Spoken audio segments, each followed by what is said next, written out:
हा लांब चौतरा दिसतो सचिवालय दफ्तरखाना 365 गड किल्ल्यांचा लेखी कारभार या चौतऱ्यातून चालला जायचा. याला इतिहासामध्ये दफ्तरखाना सचिवालय असं म्हटलेलं आहे. त्याच्या पलीकडच्या साईडला भिंत दिसते ना छोटीशी, तिकडे आतमध्ये दिल्लीच्या लाल किल्ल्यावरती दिवाने आम आणि दिवाने खास आहे. भिंतीच्या पलीकडच्या बाजूला दिवाने खास म्हणजे खास लोकांचा न्यायनिवाडा करण्याची जागा, आणि इथे चौतर आहे आम जनता आणि खास जनता. खास लोकांचा इथे बसण्याची जागा आणि आम जनतेची पलीकडच्या साईडला. ते आपण पुढे पाहणारच आहोत. इकडे आतमध्ये समोर उभे आहेत ना बघा, समोर लोक उभे आहेत. आतमध्ये जमिनीमध्ये 10 बाय 10 रूम आहे, खलबत खाना. तो आपण या भिंतीच्या पलीकडला. आता आपण समोर 2 स्तंभ पाहताय. हा विजय स्तंभ, तो पलीकडच्या साईडला सप्त म्हणून. हा विजय स्तंभ, याच्यावरती आणखी 5 मजली होता. विजय स्तंभ म्हणजे काय तर छत्रपती शिवाजी महाराजांनी कोणता गड किल्ला किंवा काही जिंकून आले त्याच्या 7व्या मजल्यावरती भगवा ध्वज फडकवला जायचा. म्हणजे आजूबाजूच्या गड किल्ल्यांना, गावांना माहिती पडलं जायचं की छत्रपती शिवाजी महाराजांनी कोणता तरी गड किल्ला जिंकलेला आहे. पलीकडच्या साईडला सप्त मनोरे, छत्रपती शिवाजी महाराजांच्या राण्या संध्याकाळच्या वेळी थंड हवा खाण्यासाठी त्याचा वापर करायचा. तुम्ही रोपवेने आलात की नाही? रोपवेने खाली गावामध्ये, ज्या गावामध्ये उतरलात तो हिरकणीवाडी गाव. रोपवेने आलात तो काढा हिरकणी बुरुज.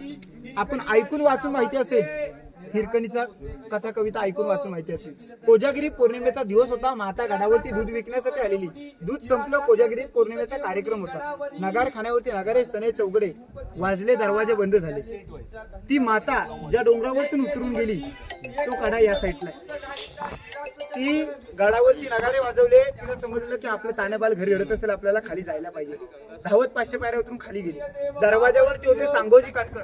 सांगोजी काटकरांना विनंती करू लागली की माझं तानेबाल हे घरी रडत असेल, मला खाली जाऊ द्या.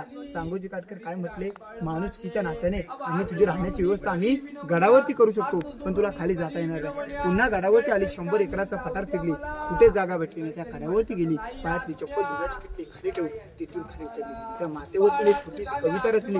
कविता अशी आहे की रायगडावर राजधानी ती, रायगडावर राजधानी ती होती शिवछत्रपतींची, आणि कथा सांगतो ऐका अजून तेथील हिरकणी बुरुजाची.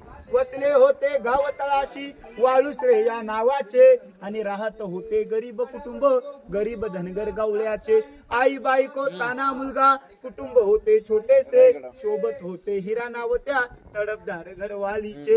एके दिवशी दूध घालिता हिरा कशनभर विसावली, ध्यानी नाही मनी तिच्या कधी सांजवेल टलून गेली. सूर्य देवता मावळता झाले बंद गडाचे दरवाजे, मनात भ्याली हिरा म्हणाली घरी ताने बाळ माझे.